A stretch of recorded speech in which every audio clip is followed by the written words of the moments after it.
Hello, champions. How's you all? Hope you all are doing great. So, welcome back in the session of class 10. Again, this time it's polynomial, जो कि class 10th का second chapter है. सी इस अभी हमने first chapter कर चुके हैं, ठीक है, अच्छे से करा है और आप सब लोगों ने अच्छा खासा प्यार भी दिखाया उस वीडियो पे. ऐसे ही बने रहना चाहिए आप लोगों को आगे के सेशंस के लिए भी.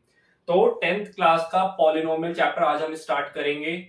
अच्छे से इसे पढ़ेंगे कि क्या क्या करना है इसमें, ठीक है. एनसीईआरटी की पूरी मतलब एनसीईआरटी की एक्सरसाइज के सारे क्वेश्चंस तो खैर मैं नहीं करा पाऊंगा वरना फिर वीडियो बहुत ज्यादा लेंथी बन जाएगी, ठीक है. इंपॉर्टेंट क्वेश्चंस मैं करा दूंगा, प्रॉपर एनसीईआरटी कवर करेंगे इसमें. और जहां तक है एक्स्ट्रा एक आधा एक्स्ट्रा क्वेश्चंस भी करा दूंगा, ठीक है. इसमें स्पेशली तो मैं मतलब क्या नाम है, स्पेशली तो लेके नहीं आया हूं मैं एक्स्ट्रा क्वेश्चंस, बट अपनी साइड से मैं एक्स्ट्रा क्वेश्चंस करा दूंगा जो कि एग्जाम के पॉइंट ऑफ व्यू से इंपॉर्टेंट है और पॉलिनोमियल्स एग्जाम के पॉइंट ऑफ व्यू से बहुत इंपॉर्टेंट चैप्टर है.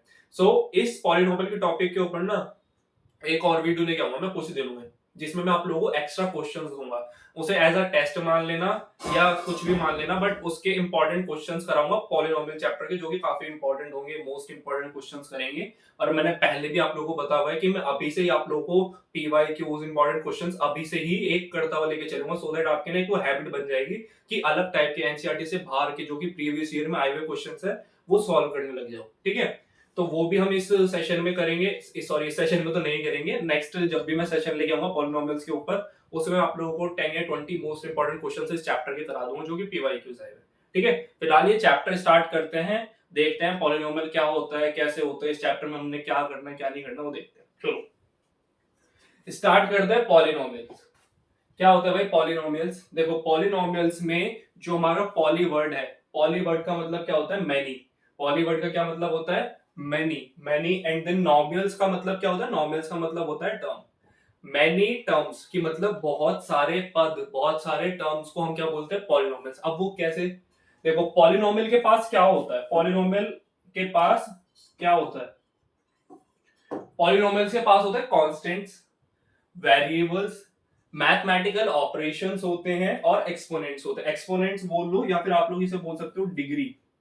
क्या होता है ये? डिग्री भी बोलते हैं हम लोग, है ना, इसे डिग्री भी बोलते हैं. एक्सपोनेंट बोल लो या डिग्री बोल लो. अब ये पॉलिनोमियल से क्या समझेंगे, मतलब क्या टर्म्स होते हैं, क्या इसमें एक्सपोनेंट्स होते हैं, मैथमेटिकल ऑपरेशन क्या होते हैं, ये सारी चीजें देखते हैं, ठीक है. देखो जरा क्या है भाई इसमें कि कांस्टेंट. कांस्टेंट अगर मैं एज एन एग्जांपल, इस एग्जांपल के अकॉर्डिंग समझते हैं कि इसमें कांस्टेंट वगैरह क्या है और इसमें टर्म्स क्या है. चलो एग्जांपल तो आगे आएगा, ठीक है.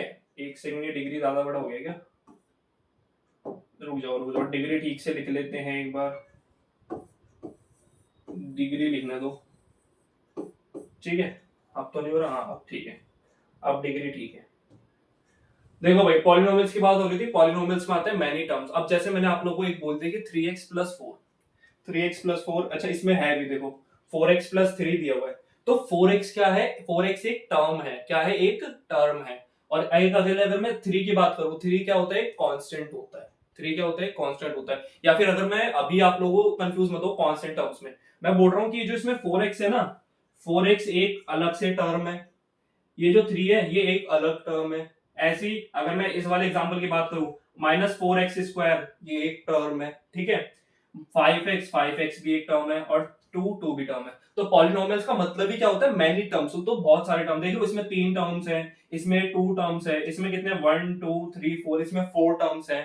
तो मतलब दो या दो से ज्यादा वाले जितने, एक अगर हमारी इक्वेशन दी हुई है और उसमें दो या दो से ज्यादा टर्म्स प्रेजेंट है, तो उसी को हम क्या बोलते हैं? पॉलिनोमियल बोलते हैं. पॉलिनोमियल के टाइप्स भी होते हैं, इसमें मोनोमियल्स भी होता है, बाइनोमियल्स भी होता है, ट्राइनोमियल्स भी होता है. वो सारी चीजें हम आगे देखेंगे वो क्या है. बट ध्यान रखना कि अगर मैं डायरेक्टली आपको दे दूं एक 4x, क्या दे दूं मैं दे दूं 4x, तो 4x is not a polynomial. 4x एक पॉलिनोमियल नहीं है. होने को इसके पास देखो कांस्टेंट भी है, ठीक है, और वेरिएबल भी है इसके पास, बट ये पॉलिनोमियल नहीं हो सकता क्योंकि इसमें सिर्फ एक ही टर्म है. पॉलिनोमियल की जो डेफिनेशन है, ये अगर मैं एक बात करूं ना, पॉलिनोमियल का एक एग्जांपल हो सकता है जो कि क्या है? मोनोमियल. मोनोमियल का मतलब होता है जिसमें सिर्फ और सिर्फ एक टर्म प्रेजेंट होती है, उसे बोलते हैं मोनोमियल. बट ये पॉलिनोमियल नहीं हो सकता क्योंकि पॉलिनोमियल होते हैं मैनी टर्म्स, ठीक है. पॉलिनोमियल का ये एक टाइप तो है, बट ये पॉलिनोमियल नहीं है क्योंकि इसे बोलते हैं मोनोमियल. और मोनोमियल में होता है कि सिर्फ और सिर्फ एक टर्म प्रेजेंट होना चाहिए, उसे हम मोनोमियल बोलते हैं. अभी आगे देखो, आगे समझते हैं इसमें क्या क्या चीज है. देखो भाई जरा, ठीक है। स्टैंडर्ड फॉर्म ऑफ पॉलिनोमियल तो खैर मैं आप लोगों को अभी बताऊंगा, पहले इधर देखो, मैंने एक पॉलिनोमियल दे दिया आप लोगों को जिसमें कितने टर्म्स है, टोटल 3 टर्म्स है। कितने? 3 टर्म्स है। अब इन टर्म्स को हम डिवाइड करेंगे कि इसमें कांस्टेंट क्या है, इसमें वेरिएबल्स क्या है, मैथमेटिकल ऑपरेशंस क्या है, एक्सपोनेंट और डिग्री क्या है, वो सारी चीजें पढ़ते हैं जो भी हमने पिछली स्लाइड में देखी।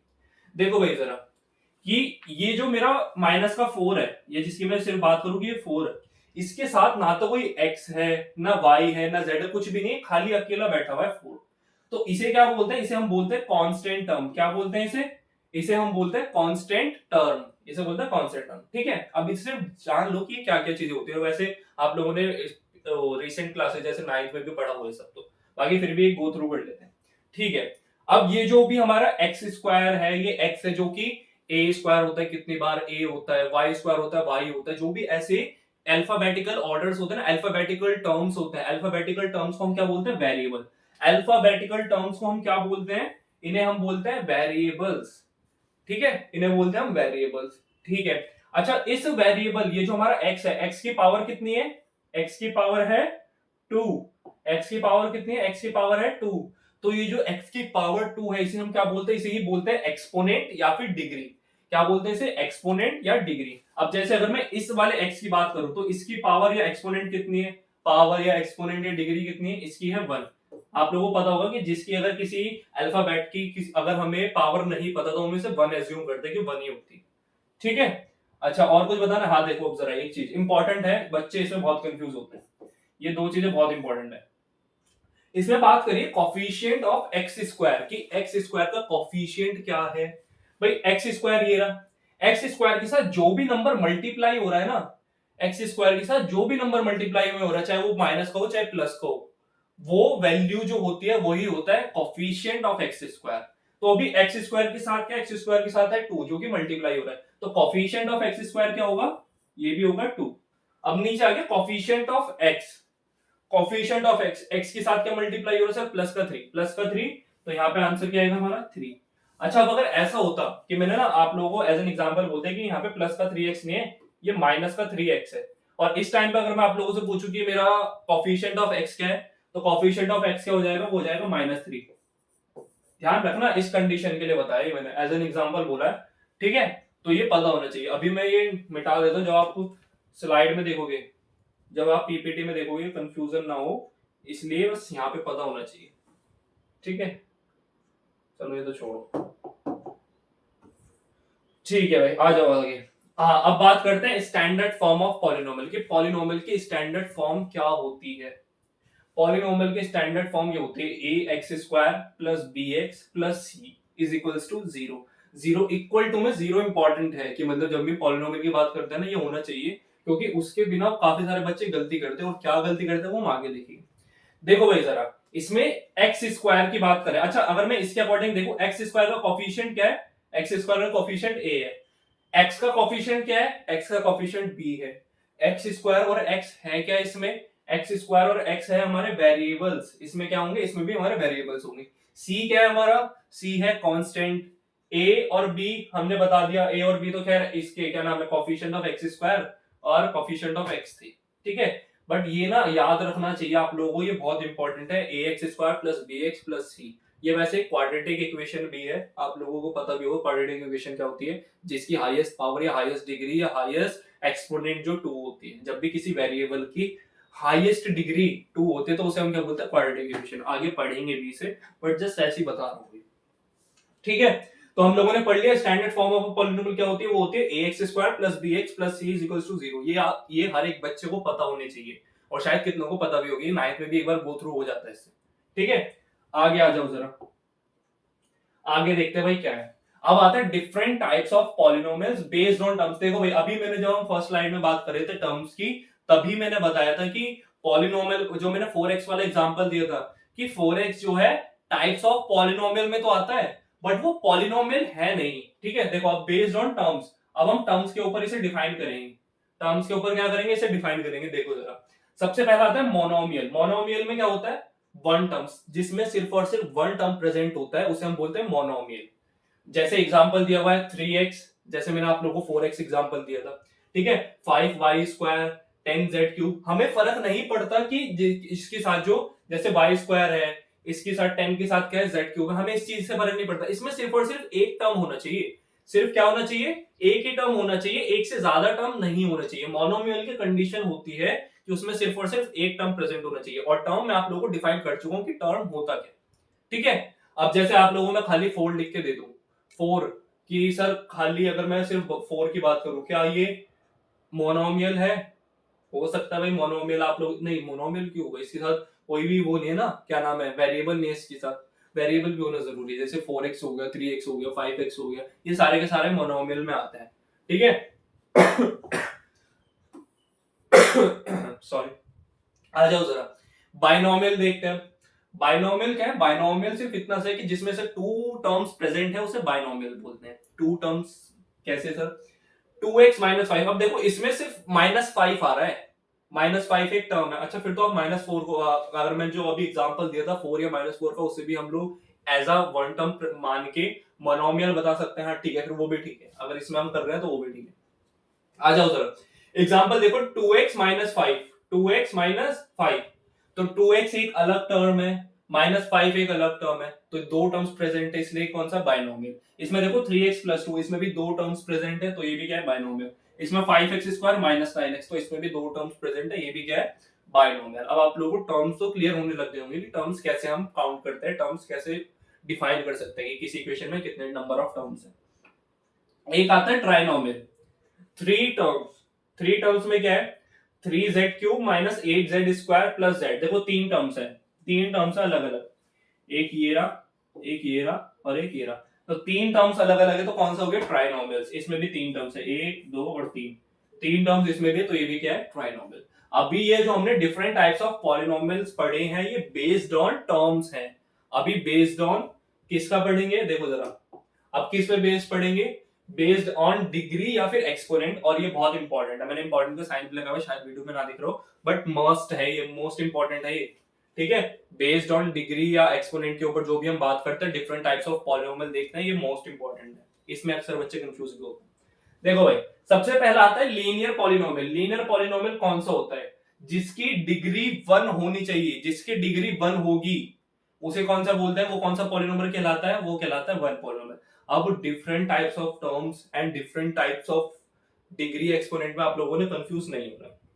देखो, डिग्री का मतलब आप लोगों को पता है कि जो भी हमें वेरिएबल प्रेजेंट होता है ना, उसकी जो पावर है, उसकी जो डिग्री है, उसका जो एक्सपोनेंट है, वो 1 होना चाहिए, वो 1 होना चाहिए, भले ही इसमें कितने ही टर्म आ जाए। मैं इसमें बोल रहा हूँ 2x आ गया, फिर 3 -3 +4 कुछ भी लिख दू, बट जो हमारा वेरिएबल है ना, उसकी पावर 1 होनी चाहिए, उसकी पावर क्या होनी चाहिए, 1 होनी चाहिए, तो उसे कौन सा पॉलिनोमियल बोलते हैं, लीनियर पॉलिनोमियल। देखो जरा, 2x -3 है, इसमें x की पावर क्या है, x की पावर 1 है, x की डिग्री क्या है, 1 है।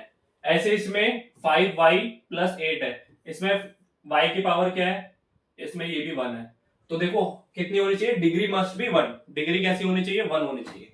ऐसे आ जाओ क्वाड्रेटिक पॉलिनोमियल, और यही मैं समझा रहा था, और ये सबसे इंपॉर्टेंट है, ये भी क्या है, सबसे इंपॉर्टेंट है क्वाड्रेटिक। अभी क्वाड्रेटिक के बारे में अलग से हम पढ़ेंगे। देखो जरा, क्वाड्रेटिक में क्या होता है, डिग्री मस्ट बी 2, डिग्री कैसे होनी चाहिए, 2, 2x स्क्वायर, x की सबसे बड़ी पावर क्या है, 2 है ना, x की सबसे बड़ी पावर क्या है, 2, तो ये कौन सा है, quadratic polynomial.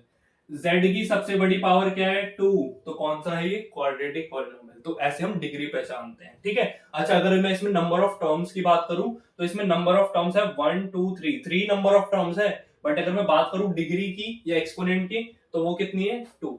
Highest degree, highest power, highest exponent, वो कितनी है, 2, और ये कौन सी होती है, क्वाड्रेटिक पॉलिनोमियल होता है, ठीक है।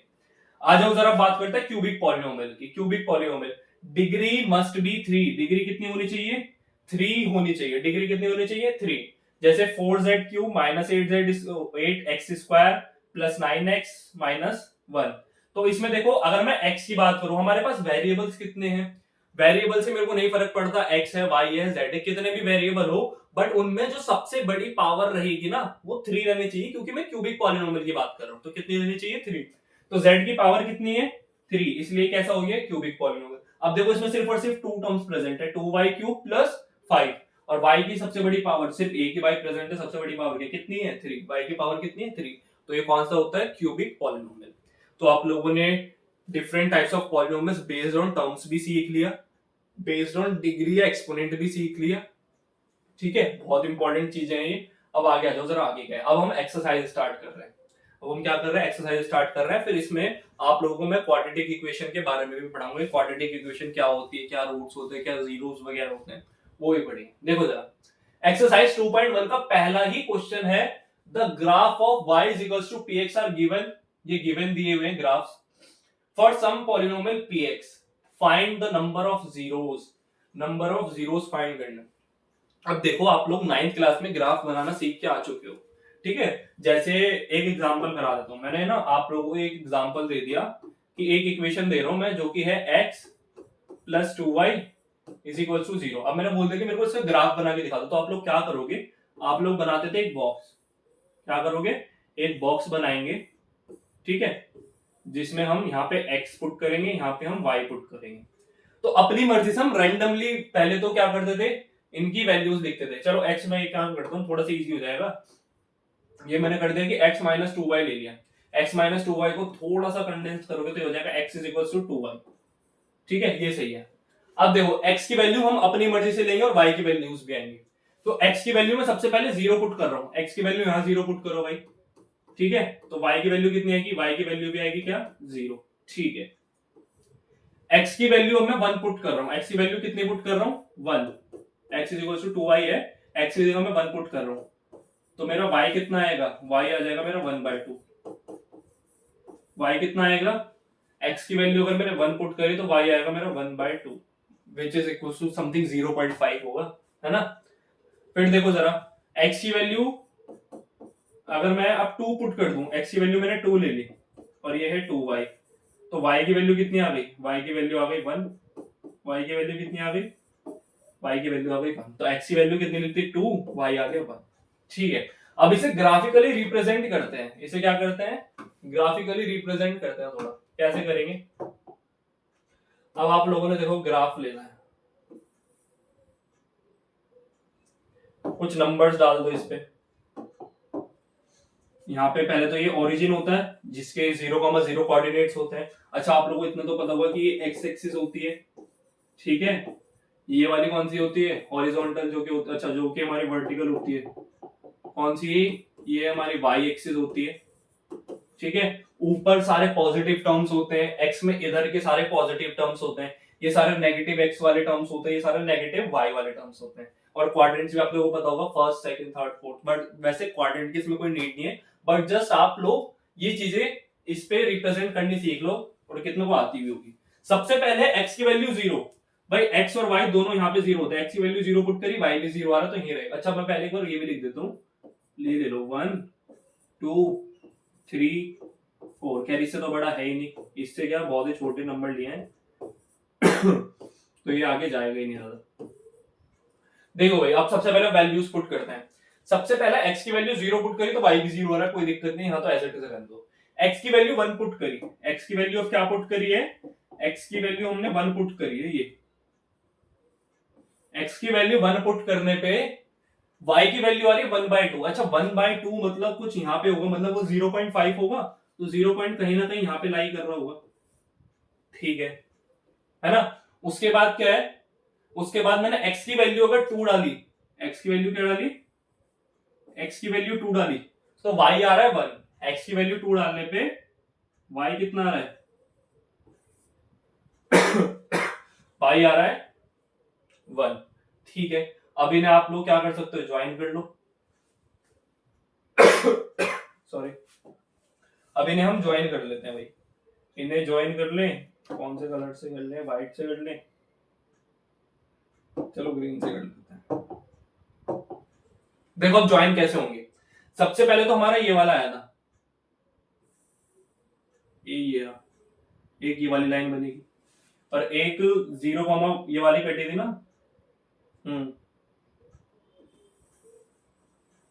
तो कुछ ये बनेगा ठीक है, ये बनेगा। ये हमने गलत तो नहीं बना दी, ये डायरेक्ट यहां से भी तो मैच हो जाएंगे, 1 से कर लो, नहीं सही था, ठीक है। हाँ, अभी देखो कितने पॉइंट पे काट रहा है, कितने पॉइंट पे, ये लाइन इसे काट रही है कि कितने पॉइंट पे ये हमारे ये जो आपस में लाइनें इंटरसेक्ट हो रही है। अगर इंटरसेक्ट हो रही है मतलब कितने एक्स के पॉइंट पे काट रही है, एक्स के कितने पॉइंट्स पे काट रही है। देखो जरा, ये जो दो लाइनें हैं ये एक्स को दो पॉइंट्स पे काट रही है, एक 1 पे काट रही है और एक 2 पे काट रही है। तो एक्स को कितने पॉइंट्स पे काट रही है, 2 पॉइंट्स। अब देखो ये मैंने एज एन एग्जांपल लिया था, तो एक्यूरेट आंसर तो इसमें नहीं आएगा, बट जस्ट आप लोगों को समझाने के लिए तो ये ठीक है कि देखो जब मैंने लाइन ड्रॉ करी ना, तो एक तो एक्स को इस वाले पॉइंट पे काट रही है, एक एक्स को इस वाले पॉइंट पे काट रही है ना, इस वाले पॉइंट पे। तो कितने पॉइंट्स पे, एक्स को दो पॉइंट्स पे काट रही है। सिर्फ आप लोगों को इतना पता होना चाहिए कि कितने सारे ग्राफ ऐसे भी हो जाते हैं जैसे मैंने दे दिया। तो ये जस्ट किस तरीके से काट रहा होगा, ये कुछ काट रहा होगा इस तरीके से, जैसे ये इसमें ऐसा आ गया, सीधा आ गया। मेरी जो इस लाइन है वो कैसी आ गई, एक स्ट्रेट लाइन आ गई। तो अगर मैं बात करूं एक्स को कितने पॉइंट्स पे काट रही है, तो एक्स को सिर्फ और सिर्फ एक पॉइंट पे काट रही है जो कि ये है। तो आप लोगों को कुछ नहीं करना, इसमें कंफ्यूज नहीं होना, आप लोग डायरेक्ट आ जाओ क्वेश्चन पे। हम क्वेश्चन के थ्रू ही करते हैं, अभी हम क्वेश्चन के थ्रू ही करते हैं। देखो भाई जरा, सबसे पहले हम देखते हैं नंबर ऑफ, इसमें क्या निकालना, number of zeros. Number of zeros वही होता है कि कितने पॉइंट्स पर एक्स के एक्सिस पे हम काट रहे हैं। कितने बोला था इसमें, y is equals to p x बोला है। अच्छा, अब अगर ये बोलता ना x is equals to p y, अगर ये मेरे को बोलता कि x is equals to p y बताओ, तो मैं कौन से टर्म्स देखता कि y लाइन पे जो है, वो जो लाइन है कि y लाइन पे कितने पॉइंट्स आ रहे हैं। बट इसने मेरे से मांगा है कि y is equals to p x बताओ, है ना, y is equals to p x बताओ। तो अब मेरे को देखना है कि एक्स एक्सिस पे कितने पॉइंट्स आ रहे हैं, एक्स एक्सिस पे कितने कट्स आ रहे हैं। देखो देखो कैसे, इसमें नंबर ऑफ जीरोस की बात करिए, एक्स एक्सिस पे कोई काट रहे, ये वाली जो लाइन है ये एक्स को टच हो रही है या एक्स को इंटरसेक्ट करके जा रही है, नहीं भाई, एक्स पे तो है ही नहीं, ये तो वाई को टच करके जा रही है, वाई को इंटरसेक्ट करके जा रही है। तो इस पे नंबर ऑफ जीरोस कितने होंगे, नंबर ऑफ जीरोस होंगे जीरो। नंबर ऑफ जीरोस कितने होंगे इसके, जीरो। इधर आ जाओ, इधर देखो भाई, इधर ये वाला तो y एक्सिस होता है, बट ये x पे देखो यहाँ काट रहा है, x को यहाँ पे काट रहा है। तो इसके नंबर ऑफ जीरोस कितने होंगे, इसके नंबर ऑफ जीरोस होंगे 1। यहाँ पे कितने पॉइंट पे काट रहा है भाई, यहाँ पे कितने पॉइंट पे काट रहा है, अब ये देख लो जरा। यहाँ पे एक ये पॉइंट है, देखो फर्क नहीं पड़ता वो नेगेटिव है पॉजिटिव है, हमें जस्ट ये देखना है कि वो x एक्सिस को कट करना चाहिए बस। तो एक इस पॉइंट पे काट रही है लाइन, एक ये वाला पॉइंट है और एक ये। तो कितने नंबर ऑफ जीरोस हो गए यहाँ पे, नंबर ऑफ जीरोस हो गए 3। ठीक है, बड़ा इजी सा है, सिर्फ ग्राफ देख के पहचानना होता है। यहाँ पे देखो एक इस पॉइंट पे कट रहा है, एक ये वाला पॉइंट कट रहा है, तो इसमें नंबर ऑफ जीरोस कितने हो गए 2। नंबर ऑफ जीरोस कितने हो गए इसमें, नंबर ऑफ जीरोस हो गए 2। ठीक है, बहुत इजी सा चल रहा है, बिल्कुल स्मूथ। अब देखो जरा इस वाली लाइन, ये जो एक्स एक्सिस है, कितने पॉइंट है भाई, कितने इंटरसेक्शन आ रहे हैं, 1 2 3 पॉइंट और ये चौथा। तो नंबर ऑफ जीरोस कितने हो गए, नंबर ऑफ जीरोस हो गए 4। तो ये चीजें आप लोगों को देखनी आ जानी चाहिए, बड़ा इजी सा है, कुछ भी नहीं है इसमें। अच्छा, अब यहां बोलोगे सर ये तो सिर्फ टच करके जा रही है ना। अच्छा, ये ना कुछ ऐसा सा है कि देख लो, ये यहां से ऐसे टच होके जा रही है, ये यहां से ऐसे टच होके जा रही है लाइन। तो अब यहां तो बोलोगे सर ये टच होके जा रही है, तो क्या इसमें हम नंबर ऑफ जीरोस मानेंगे इस पॉइंट को। हाँ जी बिल्कुल मानेंगे, देखो क्योंकि यहाँ तो बिल्कुल प्रॉपर इंटरसेक्ट करके जा रही है, इसमें तो कोई दिक्कत ही नहीं है, ये तो आप लोगों को पता है। बट यहाँ पे जस्ट टच होके जा रही है भाई, एक्स एक्सिस को जस्ट टच कर रही है या एक्स एक्सिस को इंटरसेक्ट कर रही है, दोनों पॉइंट पे वो उसके क्या होंगे, नंबर ऑफ जीरोस होंगे, नंबर ऑफ जीरोस होंगे, वो उसके सॉल्यूशंस वगैरह होंगे। देखो जरा, ये एक ये पॉइंट और एक ये, तो नंबर ऑफ जीरोस कितने इसके पास, इसके पास है नंबर ऑफ जीरोस 3। तो सिर्फ इतना सा था, सिर्फ आप लोगों को ग्राफ देखना है कि एक्स एक्सिस पे कहां पे वो पॉइंट लाई कर रहा है, एक्स एक्सिस पे कहां कट रहा है, और उतने ही आप लोगों के पास कितने हो जाएंगे, नंबर ऑफ जीरोस मिल जाएंगे। ठीक है, आ जाओ भाई जरा आगे, आगे आ जाओ। अच्छा ये तो आगे था, इससे आगे आ जाओ। फिर आता है हमारे, देखो अब आगे इंपॉर्टेंट चीज, अब आते हैं relationship between zeros and coefficient of polynomial. Zeros, अभी हमने नंबर ऑफ जीरोस वगैरह पढ़ा ना, वही उसके ऊपर ही कॉन्सेप्ट है, अब और डिटेल में पढ़ेंगे उसे क्या होता है। Number of zeros and coefficient, relationship between zeros and coefficient of polynomial. अब देखो होता क्या है भाई, एक मैंने ना क्वाड्रेटिक इक्वेशन ले ली। अच्छा हाँ, ये ना क्वाड्रेटिक इक्वेशन के लिए होता है, देखना जरा, मैंने एक क्वाड्रेटिक इक्वेशन ले ली। पहले तो नॉर्मल वही ले लेते जो कि हमारे पॉलिनोमियल की स्टैंडर्ड फॉर्म है, ax square plus bx plus c is equal to 0। ये हम कौन सी हमारी है, स्टैंडर्ड फॉर्म ऑफ पॉलिनोमियल। ये क्या है, स्टैंडर्ड फॉर्म ऑफ पॉलिनोमियल, ये हमने देखा था। अब इसमें हमने पढ़ा था क्या, इसमें आता है ना सम ऑफ जीरोस और प्रोडक्ट ऑफ जीरोस। अब ये होते क्या है, देखो भाई, एक टॉपिक होता है sum of zeros sum of zeros, sum of zeros होता है कि ये जो हमारी क्वाड्रेटिक इक्वेशन है ना, इसके पास टू नंबर ऑफ जीरोस होंगे। क्या होंगे? Two number of zeros present होंगे। अच्छा, एक टू नंबर ऑफ जीरोस से मैं अगर बात करूं कि अगर मैं ग्राफ के अकॉर्डिंग देखूं, टू नंबर ऑफ जीरोस का मतलब है कि वो जो है ग्राफ को ना दो जगह पे इंटरसेक्ट कर रही होगी लाइन। ठीक है, उसका कॉन्सेप्ट अब अलग कर दो। अब यहाँ पे बात हो रही है जो सम ऑफ जीरोस की, जैसे मैंने बात करी, तो इसका मतलब है क्वाड्रेटिक इक्वेशन के पास ना दो नंबर ऑफ जीरोस है, मतलब टू नंबर ऑफ जीरोस है। अब वो कौन से हैं, कैसे आते हैं, वो चीज हम फाइंड करेंगे। तो इस क्वाड्रेटिक इक्वेशन के पास मैंने लेट कर दिया कि इसके पास जो है टू नंबर ऑफ जीरोस है ना, वो जो नंबर ऑफ जीरोस है, two number of zeros, two number of zeros जो है वो है, एक है अल्फा और एक है बीटा। ये जो दो हमने कांस्टेंट टर्म ले ली, एक है अल्फा और एक है बीटा। तो इसमें मैंने क्या बोला भाई, sum of zeros. Sum of zeros क्या होगा? तो सम ऑफ जीरो सर अभी आपने बताया कि इसके दो जीरोस है, अल्फा और बीटा, उन दोनों को प्लस कर दो, सम ऑफ जीरोस आ जाएगा। हाँ जी, बिल्कुल आ जाएगा। सम ऑफ जीरोस आ गए। अब इसमें सिर्फ इतना तो होगा, अब कैसे देखते हैं sum of zeros.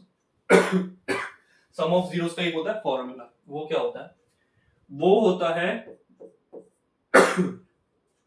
Minus coefficient of x square, coefficient of x square divided by, sorry coefficient of x square के लिख दिया मैंने, coefficient of x divided by coefficient of x square, नीचे आता है coefficient of x square, coefficient of x square. क्या होता है भाई सम ऑफ जीरोस का formula? Minus coefficient of x divided by coefficient of x square. बहुत important formula है, बहुत ज्यादा इंपॉर्टेंट। ठीक है, अभी से याद कर लो, अभी भी यूज होगा, 11th की मैथ में यूज होगा, 12th की मैथ्स में यूज होगा, आगे जाके कॉलेज में भी पढ़ोगे तब भी ये फॉर्मूला यूज होगा। ठीक है, बड़ा बेसिक सा और बड़ा अच्छा फॉर्मूला है, काफी सारे क्वेश्चन सॉल्व करेगा आप लोग। अब इसके अकॉर्डिंग अगर मैं पॉलिनोमियल की जो स्टैंडर्ड फॉर्म है उसके अकॉर्डिंग देखूं, कोएफिशिएंट ऑफ एक्स क्या है? कोएफिशिएंट ऑफ एक्स है बी। कोएफिशिएंट ऑफ एक्स क्या है? माइनस तो भाई एज इट इज आएगा, कोएफिशिएंट ऑफ एक्स है बी। ठीक है, कोएफिशिएंट ऑफ एक्स स्क्वायर क्या है? कोएफिशिएंट ऑफ एक्स स्क्वायर है ए। कोएफिशिएंट ऑफ एक्स स्क्वायर है ए। तो आप लोगों को फॉर्मूला जनरेट हो गया। जब भी आप लोगों से सम ऑफ जीरोस की बात की जाए ना, और क्वाड्रेटिक इक्वेशन दे रखी है या स्टैंडर्ड फॉर्म ऑफ पॉलिनोमियल दे रखी है, आप लोगों ने क्या करना, आप लोगों ने बोलना अल्फा प्लस बीटा किसके इक्वल होगा? Minus B by A, minus B by ए। और बी क्या है इसमें? बी है coefficient of x square x, और ए है इसमें कोएफिशिएंट ऑफ एक्स स्क्वायर। इतना सा है। ठीक है, alpha plus beta is equal to minus B by A, just इतना। ठीक है, आ जाओ जरा। एक और चीज होती है भाई इसमें, दूसरा होता है कि सम ऑफ जीरोस तो हो गया, अब एक काम करो, प्रोडक्ट ऑफ जीरोस भी कर दो। भाई अगर आप लोग प्लस कर सकते हो तो मल्टीप्लाई करने में क्या दिक्कत है? प्रोडक्ट ऑफ जीरोस भी कर दो, ये भी सही रहेगा। अब देखो प्रोडक्ट ऑफ जीरोस क्या होता है, इसे हम थोड़ा सा ऊपर कर लेते हैं यहाँ पे साइड में ऐसे। ठीक है, आ जाओ भाई प्रोडक्ट ऑफ जीरोस में। प्रोडक्ट ऑफ जीरोस, अब ये क्या होगा भाई? प्रोडक्ट ऑफ जीरोस मतलब अल्फा, सॉरी ये हो जाएगा अल्फा इंटू बीटा। भाई जब सम की बात करी थी तो हमने अल्फा प्लस बीटा कर दिया, अब प्रोडक्ट की बात कर रहे तो अल्फा इंटू बीटा कर देते हैं। अब ये क्या होता है? ये होता है भाई कांस्टेंट टर्म, क्या ले लो, बचा हुआ क्या है? कांस्टेंट टर्म ही बचा है, कांस्टेंट टर्म डिवाइड बाय किससे? कोएफिशिएंट ऑफ एक्स स्क्वायर, किससे? Coefficient of x square.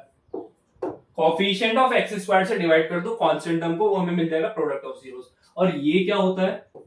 ये होता है सी बाय ए। कांस्टेंट टर्म क्या है? कांस्टेंट टर्म है हमारा सी, ठीक है, और ए क्या है हमारा? Coefficient of x square, coefficient of x square a. तो जब भी हमसे प्रोडक्ट ऑफ जीरोस की बात की जाएगी, जो कि अल्फा इंटू बीटा की बात की जाएगी, वो इक्वल होगा सी बाय ए के, वो इक्वल होगा सी बाय ए के। इस चैप्टर में आप लोगों ने दो फॉर्मूलाज देख लिए, alpha plus beta is equal to minus B by a, alpha into beta is equal to c by a. अब ये दो फॉर्मूलाज बहुत ज्यादा इंपॉर्टेंट है, बहुत ज्यादा। ठीक है, अब इनके ऊपर हम क्वेश्चंस देखेंगे, कैसे ये यूज होंगे वो देखेंगे, और बड़ा मजा आएगा इनके क्वेश्चंस अटेम्प्ट करने में। ठीक है, अभी याद रख लो, अभी दोबारा से एक बार रिकॉल करते हैं। सम ऑफ जीरोस क्या होता है? Alpha plus beta. Which is equals to minus B by a, या मैं डायरेक्ट बोलूं सम ऑफ जीरोस क्या होता है माइनस बी बाई ए, ठीक है।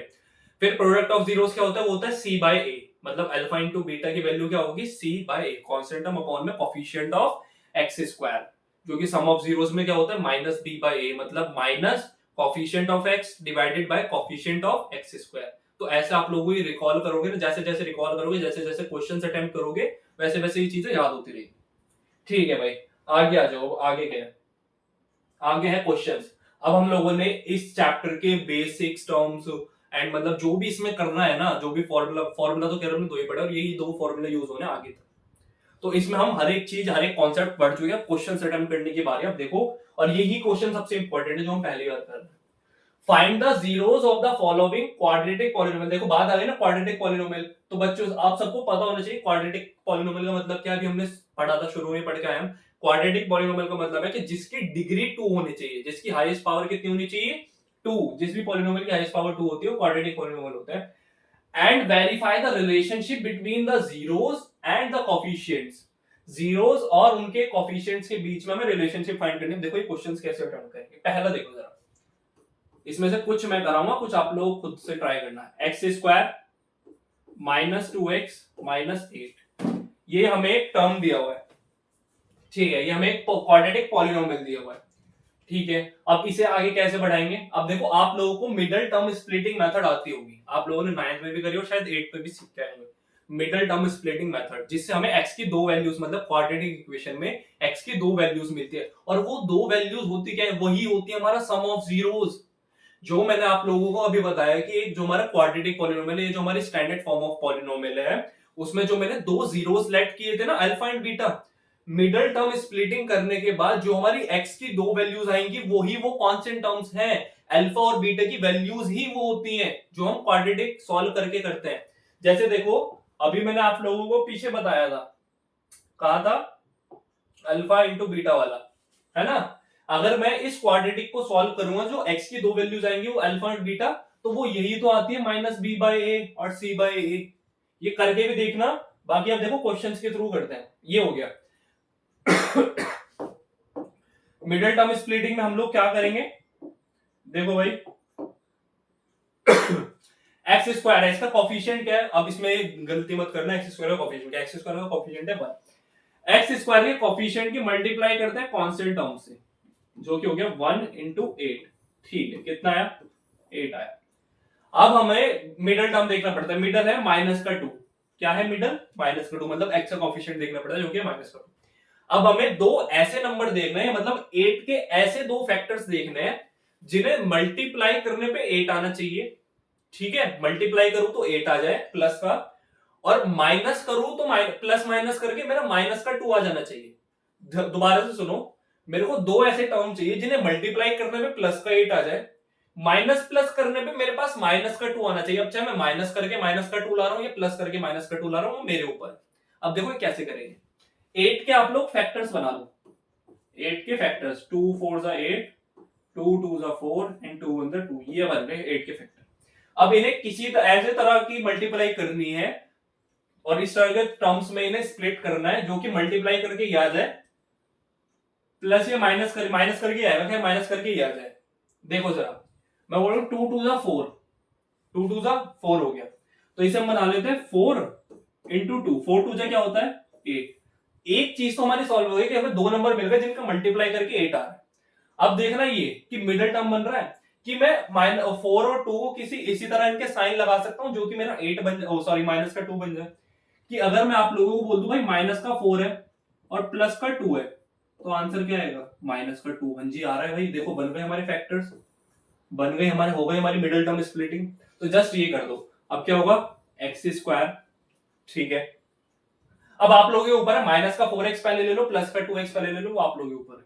मैंने ले लिया पहले माइनस का 4x प्लस का 2x, भाई x लेना जरूरी है, x छोड़ना नहीं है, x लेना इंपॉर्टेंट है, क्योंकि मेरे को अल्टीमेटली बनाना क्या है, ये तो मैंने जस्ट आप लोगों को एज एन एग्जांपल बताया, बट मेरे को माइनस 4x में से माइनस का 2x मतलब प्लस का 2x माइनस करूंगा तभी तो मेरे पास माइनस का 2x आएगा ना, x भी तो इंपॉर्टेंट है, तो x बनाने के लिए x चाहिए होता है।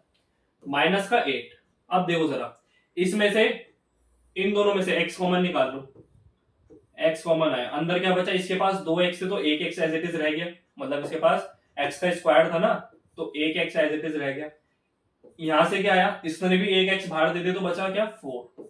ठीक है, अब इन दोनों में से देख लो, इन दोनों में से क्या कॉमन आ रहा है, इन दोनों में से सिर्फ और सिर्फ प्लस का 2 कॉमन आ रहा है, अंदर क्या बचेगा x एज इट इज बच जाएगा, और माइनस का 2 4 जा 8 होता है तो ये बचेगा। ठीक है, ठीक है, आगे देखो, अब देखो मेरे ना ये दोनों के दोनों सेम आ गए भाई, और ये अगर सेम नहीं आ रहे तो इसका मतलब है आपने क्वाड्रेटिक इक्वेशन गलत बताइए, मिडिल टर्म स्प्लिटिंग गलत करी है। अगर कभी भी आप लोगों की ये वाला जो फैक्टर्स होता है x-4 की जो मतलब ये जो वैल्यू आती है, अगर ये गलत, ये दोनों मैं बात करूं ब्रैकेट, अगर ये दोनों सेम नहीं आ रहे तो इसका मतलब है आप लोगों ने गलती करी है कहीं ना कहीं, तो ये सेम आने चाहिए। ठीक है, आगे देखो, तो एक मेरा फैक्टर बन गया x+2, x और +2, और एक बन गया x-4। अब क्या करना है, अब इन दोनों को जस्ट जीरो के इक्वल पुट कर दो, x+2 इज इक्वल टू 0 और x-4 इज इक्वल टू 0। ठीक है, तो x की वैल्यू यहां से क्या आएगी, x is equal to -2, x की वैल्यू यहां से क्या आएगी, x इज इक्वल टू +4, है ना, -4 उधर जाके +4 हो जाएगा, +2 उधर जाके -2 हो जाएगा, तो ये वैल्यूज आ गई। ठीक है, अभी हमने इतना कर लिया, बट उसने बोला है ना relationship between zeros and coefficient भी फाइंड करना है, relationship between zeros and coefficient. तो हमें पता है कि भाई सम ऑफ जीरोस हमने अभी अभी जस्ट थोड़ी देर पहले पढ़ा है, सम ऑफ जीरोस हमने थोड़ी देर पहले ही पढ़ा है। सम ऑफ जीरोस क्या होता है, सम ऑफ जीरोस जो कि होता है -b/a, ये जिसे हम बोलते हैं alpha plus beta is equal to -b/a। अब देखो अल्फा और बीटा की वैल्यू तो हम लोग निकाल चुके हैं, ये जो मैंने आप लोगों को ये पूरा प्रोसेस कराया है, ये अल्फा और बीटा की वैल्यू ही तो निकाली है हमने, ये दो जीरोस ही तो फाइंड किए हैं। तो एक जीरो है हमारा -2 और एक है 4।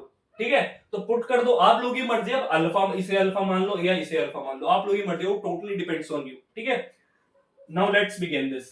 ठीक है, अब अल्फा की वैल्यू मैं बोल रहा हूं -2, अल्फा मैंने क्या ले लिया -2, और बीटा मैंने ले लिया +4, बीटा क्या लिया +4। ठीक है, अब इसे क्वाड्रेटिक इक्वेशन में चेक करो, जो मेरी क्वाड्रेटिक इक्वेशन थी इसके अकॉर्डिंग माइनस का बी मतलब माइनस का coefficient of x, coefficient of x minus, इसमें देखो माइनस पहले से ही क्या दिया हुआ है, कोफिशिएंट ऑफ एक्स। अब देखो गलती मत करना, इसमें गलती कर देते हैं अक्सर बच्चे माइनस प्लस में।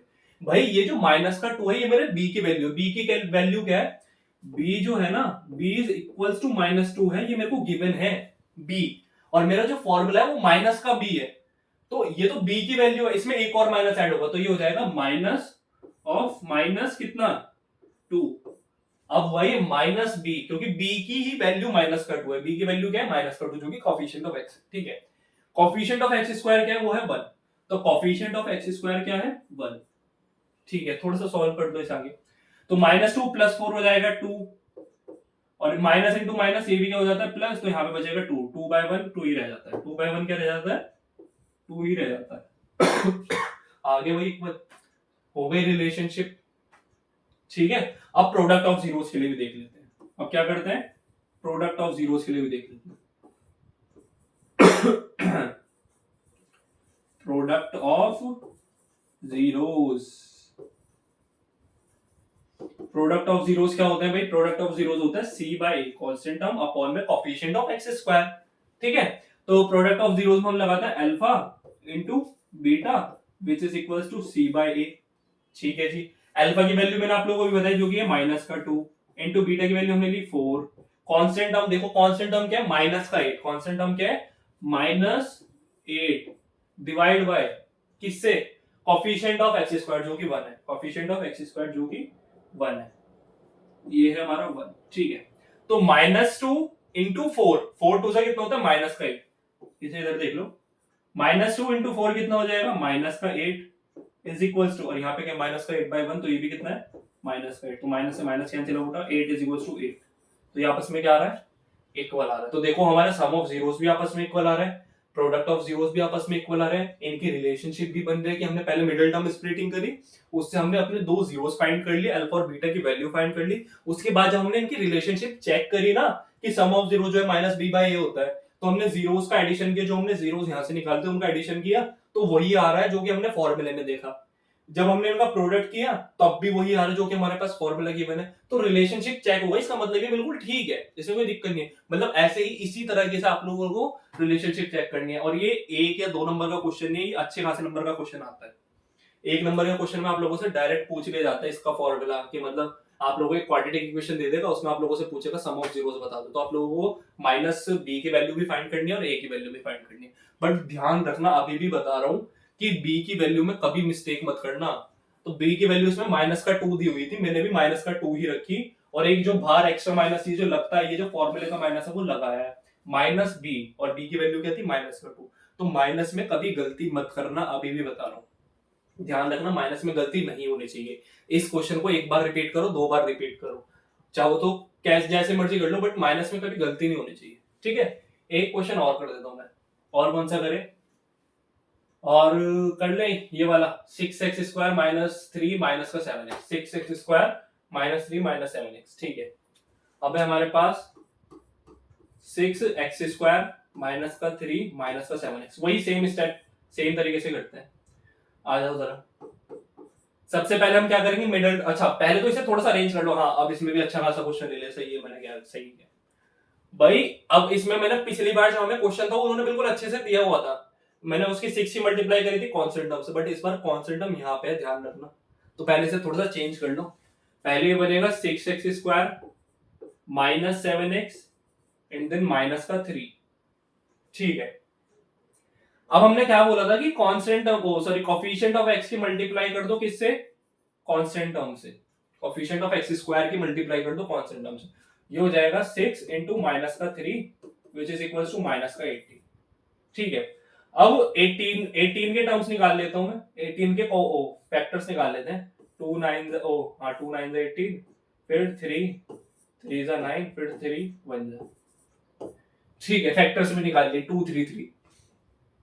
अब हमें इसे इस तरीके से अरेंज करना है कि मल्टीप्लाई करने पे -18 आ जाए, ठीक है, और प्लस माइनस करने पे -7 आना चाहिए। प्लस या माइनस जो भी आप चाहते हो वो करने के बाद क्या आना चाहिए, -7। वैसे माइनस ही आएगा, जहां पे माइनस आता है ना तो माइनस करने पे ही 7 आना चाहिए। देखो क्या बनता है, कैसे बनाएंगे भाई। सर अगर मैं 3 3 से 9 बोल दूं, ठीक है, और 9 की मल्टीप्लाई 2 से कर दूं, 3 3 से 9 इंटू 2, तो 9 2 से 18 हो जाएगा। इन दोनों में से कोई भी एक चीज में माइनस की ले लेता हूँ, इन दोनों में से कोई भी एक चीज में माइनस की ले लेता हूँ। मैंने बोल दिया कि माइनस का 9 ले रहा हूं मैं। अच्छा, कितने बच्चे सोचेंगे कि माइनस का 2 ले लो, सर माइनस का 2 ले लो तब भी माइनस का 18 बनेगा। हाँ जी, बन जाएगा, बट 9 में से जब मैं माइनस का 2 मतलब 9 -2 करूंगा तो प्लस का 7 आएगा, बट मेरे को यहाँ पे चाहिए क्या, माइनस का 7 चाहिए, इसलिए मैंने माइनस का 9 लिया है। देखो माइनस का 9 प्लस का 2 which is equal to minus का 7, -7 आ रहा है। तो जस्ट ये तो चाहिए था, अब यहाँ पे कर दो थोड़ा सा मिडिल टर्म स्प्लिटिंग, तो ये हो जाएगा 6x² -9x प्लस 2x, और देन क्या है यहाँ पे -3। ठीक है, इसमें से आप कॉमन ले लो, देखो इसमें से 6x कॉमन आ जाएगा, 6x आएगा, सॉरी 3 कॉमन आएगा ना, 3x आ जाएगा। इसमें से 3x कॉमन आ गया, अंदर क्या बचा, अंदर बचा 2x और -3 बचा। देखो भाई 3 2 6 होता तो ये बच गया, 6x² था, 3x मैंने कॉमन ले लिया, 3 की टेबल में 2 पे 6 आता तो 2x यहाँ पे एज इट इज रह गया, 3 की टेबल में 9 3 पे आता है, और x तो हमने कॉमन ले लिया था, मिडिल टर्म स्प्लिटिंग हो गई। अब देखो यहाँ पे एज इट इज पहले से ही बना हुआ है, पहले से ही 2x + 3 2x - 3 प्रेजेंट है। तो इस केस में क्या करूंगा, इस केस में इसमें से आप लोग प्लस का 1 कॉमन ले लो, प्लस का 1 कॉमन लेने से कोई फर्क नहीं पड़ता, इसलिए अंदर एज इट इज आ जाएगा, 2x - 3 अंदर एज इट इज ही रहेगा। ठीक है, ठीक है, तो इसे हम क्या करेंगे, अब हमारे 2 फैक्टर बन गए, एक तो ये वाला कि 3x और प्लस का 1, और एक ये वाला फैक्टर हो गए। देखो दोनों ब्रैकेट मेरे सेम आ रहे हैं, इसका मतलब मैंने बिल्कुल सही किया है अभी तक क्वेश्चन। ठीक है, निकालो जरा, एक फैक्टर हो गया मेरा 3x प्लस का 1 इज इक्वल टू 0, एक हो गया मेरा 2x माइनस का 3 इज इक्वल टू 0। यहां से x की वैल्यू फाइंड कर लो, तो x हो जाएगा इधर देखो, प्लस का 1 उधर जाके माइनस का 1 माइनस का 1, 3 जो है इसके साथ मल्टीप्लाई में, तो उधर जाके क्या हो जाएगा, डिवाइड हो जाएगा, तो ये हो जाएगा -1/3। इधर आ जाओ नीचे, ये -3 उधर जाके क्या हो जाएगा, +3। ठीक है, ये जो x जो 2 के साथ मतलब जो 2 है वो x के साथ मल्टीप्लाई में, उधर जाके क्या हो जाएगा, डिवाइड, इक्वल टू के दूसरी साइड डिवाइड। तो दो वैल्यूज आ गई। अब देखो मेरे पास अल्फा और बीटा दो वैल्यूज आ गई। अब जस्ट इनके रिलेशनशिप चेक कर लो, अगर इक्वल आ रहा है तो हमारा बिल्कुल सही करा है हम लोगों ने। अगर ये इक्वल आ रहा है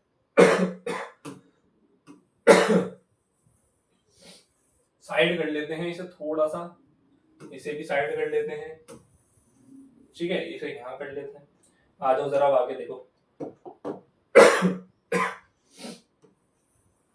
आगे क्या है भाई, अब हमने ये निकाल लिया। अब हमें पता है sum of zeros, sum of zeros जो कि होता है क्या, माइनस बी बाय ए।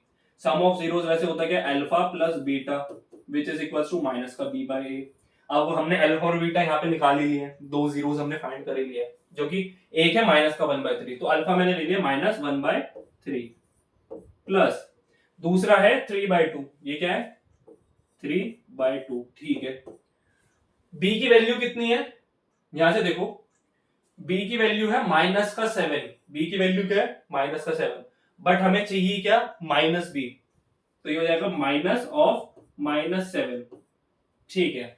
ए जो कि कोफिशिएंट ऑफ एक्स स्क्वायर होता है वो कितना है, वो है 6, तो ये हो जाएगा यहाँ पे 6। अब इनकी कैलकुलेशन करते हैं, देखो जरा, अब एलसीएम ले लो, इसके पास कुछ नहीं है, तो 2 1 जा 2 माइनस का 2, 3 3 जा 9 प्लस का 9, और नीचे 2 3 जा 6, और इक्वल टू में क्या है, एक माइनस इंटू माइनस प्लस हो जाएगा, तो ये हो जाएगा 7/6।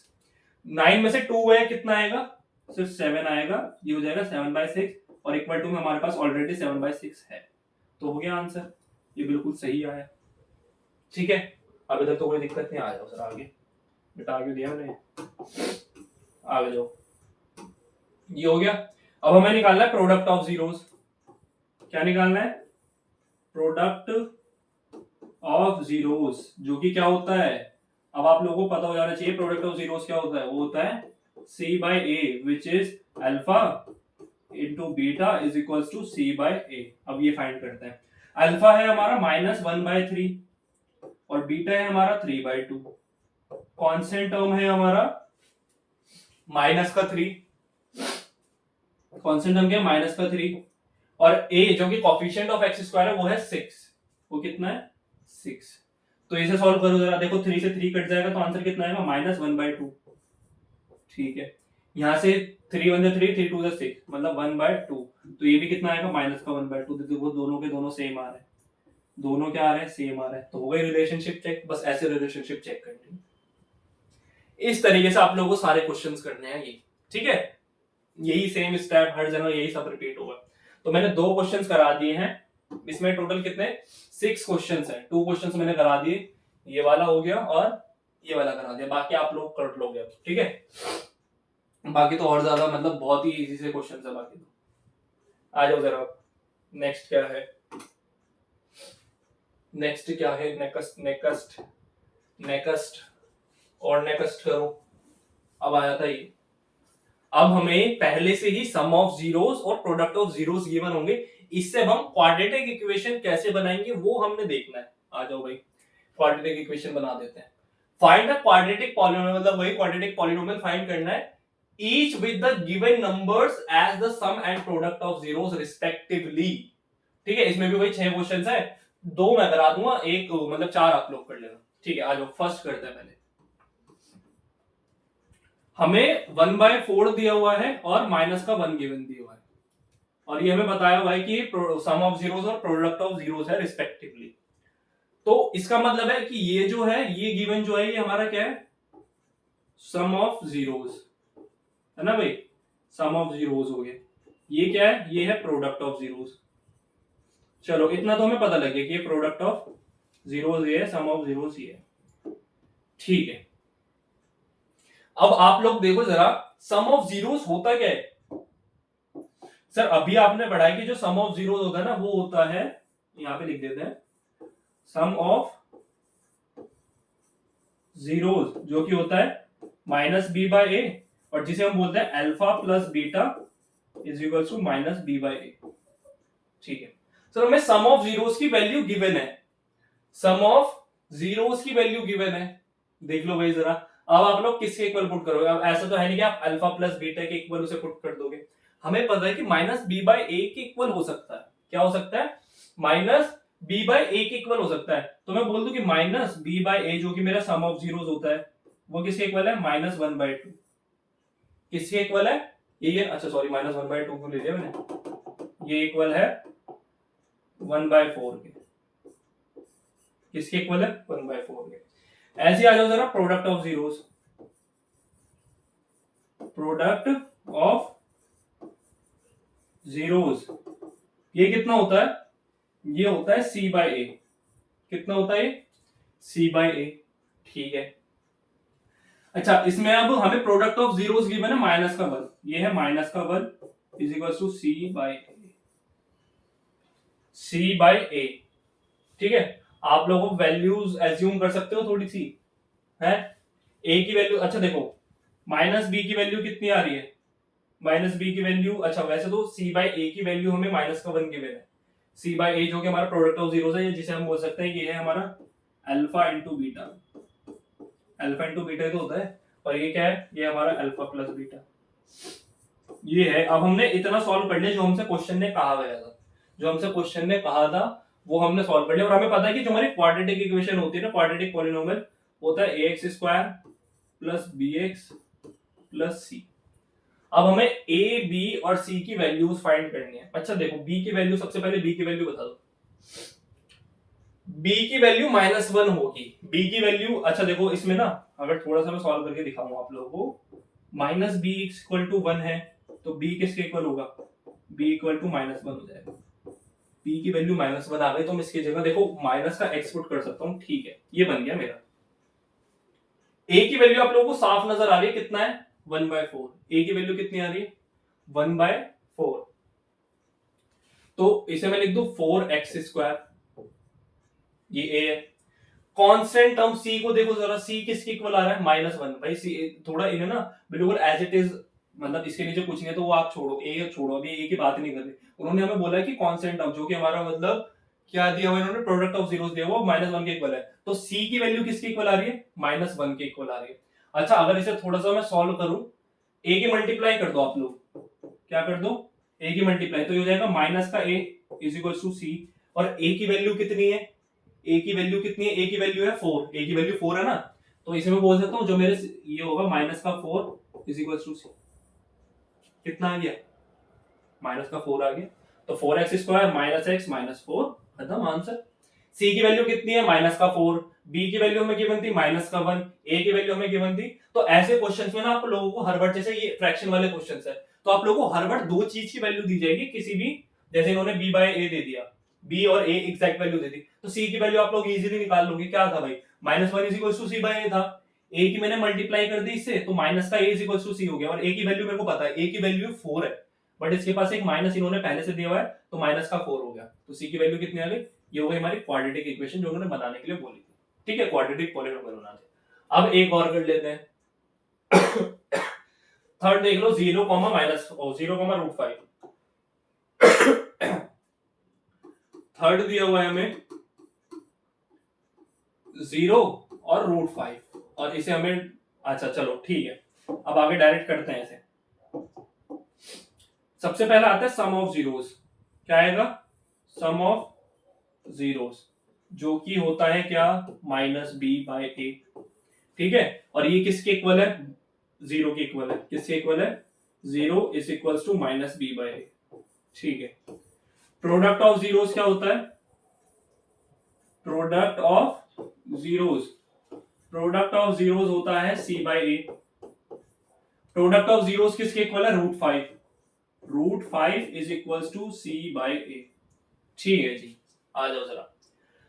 अब इधर से देखो कि a की वैल्यू तो हमें कुछ नहीं पता, a की वैल्यू मैं 1 मान लू, अभी इसके नीचे कुछ नहीं है ना, a की वैल्यू भाई इसके, अगर मैं इसे एज इट इज मान लू तो इसके नीचे कुछ नहीं, तो a की वैल्यू मैं 1 मान रहा हूं, a की वैल्यू 1 मान ली, तो -b किसके इक्वल है, -b इज इक्वल टू 0 है, तो b की वैल्यू कितनी हो जाएगी, b हो जाएगा 0। b अगर 0 है इसका मतलब है b क्या होता है, b is the coefficient of x, इसका मतलब कोफिशिएंट ऑफ x की अगर मैं 0 से कोफिशिएंट ऑफ x ही 0 है, तो अगर मैं 0 की मल्टीप्लाई x से करूंगा तो मेरा क्या आएगा, b ही नहीं बचेगा। मतलब अगर देखो मेरी जो इक्वेशन होती है ax² + bx + c, अब मैंने आप लोगों से बोला कि जो b है ना वो 0 है, तो ये तो पूरा ही टर्म जीरो हो जाएगा। फिर मेरे पास बचा इक्वेशन में एक्स स्क्वायर बचा और सी बचा प्लस का, बस ये बचा।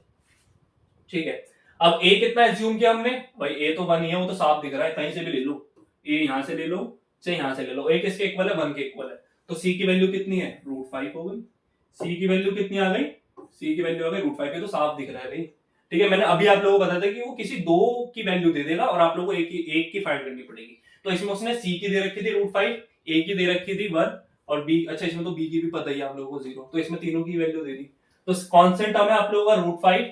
ठीक है, ए की वैल्यू 1 है और बी तो एग्जिस्ट ही नहीं कर रहा, तो आप लोगों की क्वाड्रेटिक इक्वेशन बनेगी ए की वैल्यू कितनी आई है 1, जो कि हो जाएगा 1x²। बी कितना था, बी 0 था, चलो मैं इसे लिख के देता हूं, ये हो जाएगा 0 इंटू एक्स और प्लस सी, सी की वैल्यू है √5, तो ये कैसा बन जाएगी, ये बन जाएगा आप लोगों का x², ये तो पूरा टर्म ही 0 बन जाएगा और x² प्लस √5, ये आप लोगों का आंसर है। x² प्लस √5 आप लोगों का आंसर है। ठीक है, ये हो गई आप लोगों की क्वाड्रेटिक पॉलिनोमियल, जिसमें x के साथ जो x का कोफिशिएंट था, जो कि कोफिशिएंट ऑफ x मानते हैं, उसकी वैल्यू हमारी 0 आई थी, जिसकी वजह से ये हमारी क्वाड्रेटिक इक्वेशन कुछ इस तरह की आई है, x² प्लस √15। क्वाड्रेटिक पॉलिनोमियल में जो सबसे इंपॉर्टेंट है वो ये नहीं है कि उसमें 2x आ रहे हैं, 3x आ रहे हैं, 4x आ रहे हैं, बात ये है कि x की जो डिग्री, x की जो पावर, x की जो एक्सपोनेंट है वो 2 होनी चाहिए भाई, 2 से बड़ी नहीं होनी चाहिए, 3 नहीं होनी चाहिए, 2 प्रेजेंट होना चाहिए, x² प्रेजेंट होना चाहिए, वो होता है क्वाड्रेटिक पॉलिनोमियल। ठीक है, बस हो गया। आ जाओ सर। अच्छा, अब अगर एक क्वेश्चन इस टाइम पे आ सकता है आप लोगों का कि सर अगर पावर सिर्फ 2 होनी चाहिए तो क्या उसके अकॉर्डिंग 3x², सिर्फ और सिर्फ इतना, क्या ये क्वाड्रेटिक पॉलिनोमियल है? मैं बोलूंगा हाँ जी बिल्कुल ये क्वाड्रेटिक पॉलिनोमियल है, क्योंकि मैं इसे लिख सकता हूँ 3x² प्लस का 0 या 3x², मतलब जो जैसा मर्जी। तो आगे देखते हैं आगे क्या क्वेश्चन है, अगले क्वेश्चन देखते हैं आगे क्या रहेगा भाई, आगे कुछ रहेगा। अच्छा, एक ब्लैंक स्लाइड आगे देखो जरा, आगे है divide the polynomial px by polynomial gx।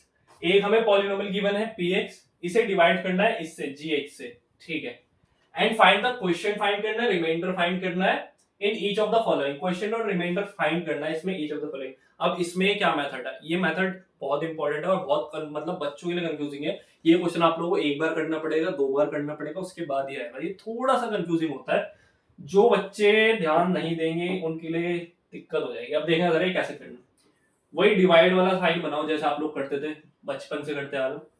अंदर px लिख दो जो कि -x³ है, माइनस का 3x² है, देन क्या है प्लस का 5x है, देन प्लस का 5x और माइनस का 3 है।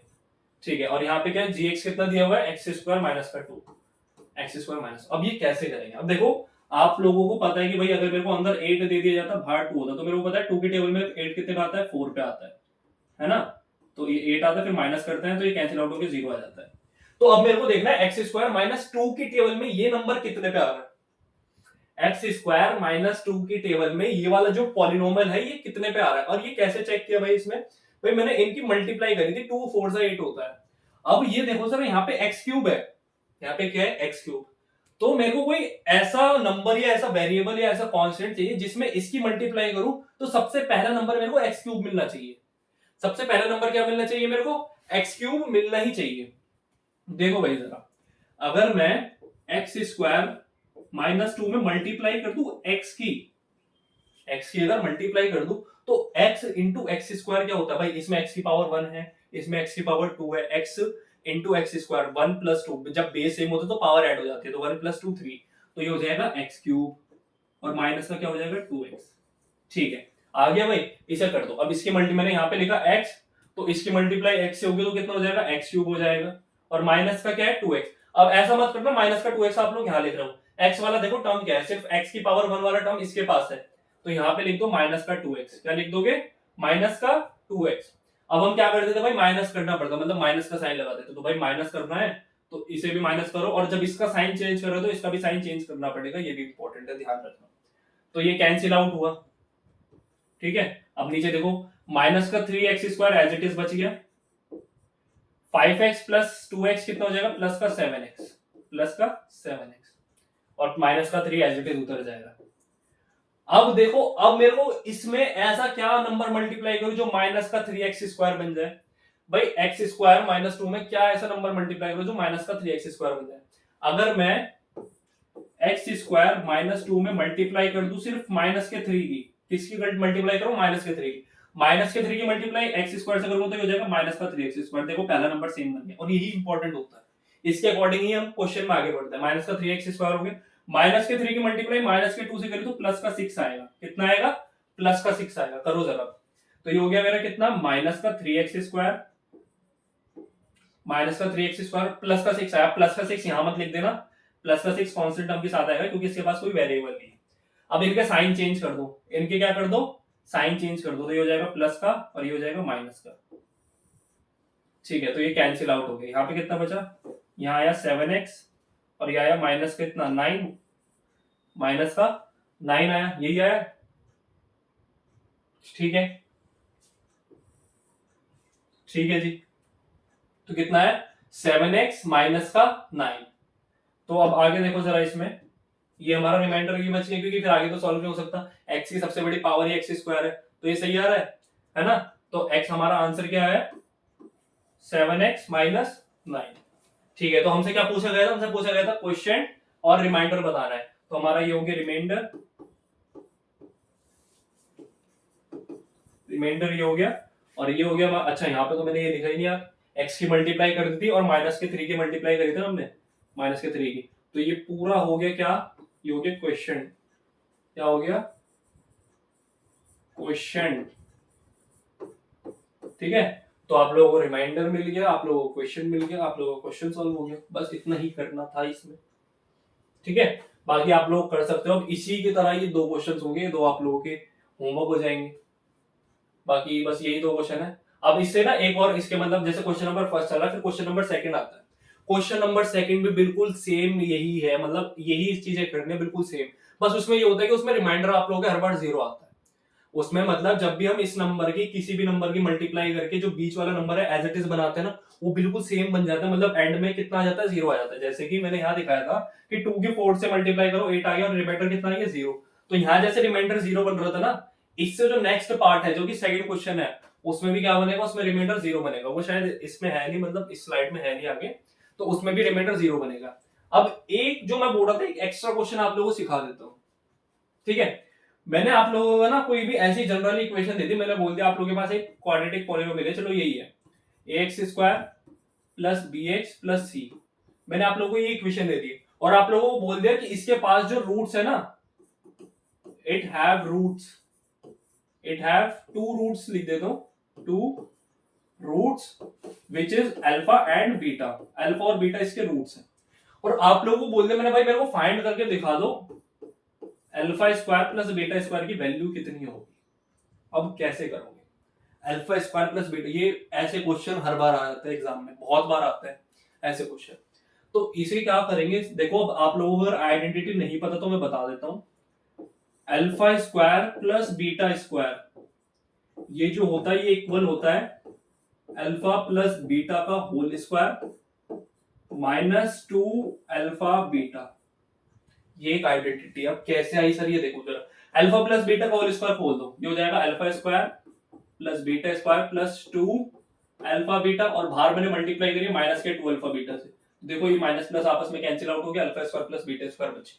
तो इसलिए हम बोलते हैं कि alpha square plus beta square जो है इक्वल होता है अल्फा प्लस बीटा का whole square minus 2 alpha beta. ये आइडेंटिटी बहुत इंपॉर्टेंट है, एग्जाम के पॉइंट ऑफ व्यू से याद कर लो, ये आगे जाके आप लोग कभी भी कोई एंट्रेंस एग्जाम वगैरह दोगे उसमें भी बहुत इंपॉर्टेंट आइडेंटिटी है, उसमें भी यूज हो जाती है, ठीक है। अब तो वैल्यू निकालनी कोई बच्चों वाली बात है आप लोगों के लिए, क्योंकि अल्फा प्लस बीटा इसके रूट्स है, ये इसके जीरोस बोल देते हैं, अगर आप लोगों को रूट्स में दिक्कत होती है तो इसके जीरोस बोल देते हैं, जीरोस और रूट्स बात एक ही होती है, रूट्स हम 11th वगैरह में पढ़ते हैं, वो बात सेम ही, जीरोस पढ़ लो रूट्स पढ़ लो।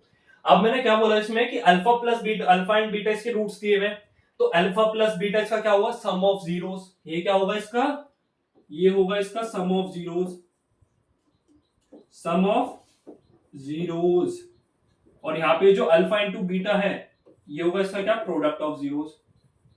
तो प्रोडक्ट ऑफ जीरोस और सम ऑफ जीरोस निकालना क्या आप लोगों के लिए कोई बड़ी बात है क्या, बच्चों वाला खेल है। सर सम ऑफ जीरोस होगा इसका minus B by A, sum of zeros कितना होगा, minus B by A. Sir product of zeros कितना होगा, प्रोडक्ट ऑफ जीरोस होगा इसका सी बाई ए, ठीक है। अल्फा और बीटा 2 रूट्स बोले थे हमने, निकाल मतलब अल्फा प्लस बीटा भी बता दिया कि कितना है, माइनस बी बाई, अब इसमें बस पुट कर दो, भाई ये इसके इक्वल है ना, तो अल्फा प्लस बीटा की वैल्यू क्या है, minus P by A. Alpha plus beta जो कि मेरा सम ऑफ जीरोस है, और सम ऑफ जीरोस ये रहा, तो सम ऑफ जीरोस की वैल्यू क्या है, minus B by A, but इसका क्या है, होल स्क्वायर, मतलब इसके ऊपर स्क्वायर लगा है, फिर minus 2 into alpha into beta जो कि प्रोडक्ट ऑफ रूट्स है, उसकी वैल्यू क्या है, सी बाई ए, तो ये हो जाएगा सी बाई ए। बस आप क्वेश्चन थोड़ा सा सॉल्व कर दो, तो माइनस के बी स्क्वायर की वैल्यू क्या होगी, ये हो जाता है बी स्क्वायर, माइनस का बी स्क्वायर किसके इक्वल होता है, सिर्फ बी स्क्वायर के इक्वल होता है, और ए स्क्वायर तो एज इट इज है ना भाई, B square by A square, और यहाँ पे माइनस का 2c बाय ए, बस खत्म, इतना करना था।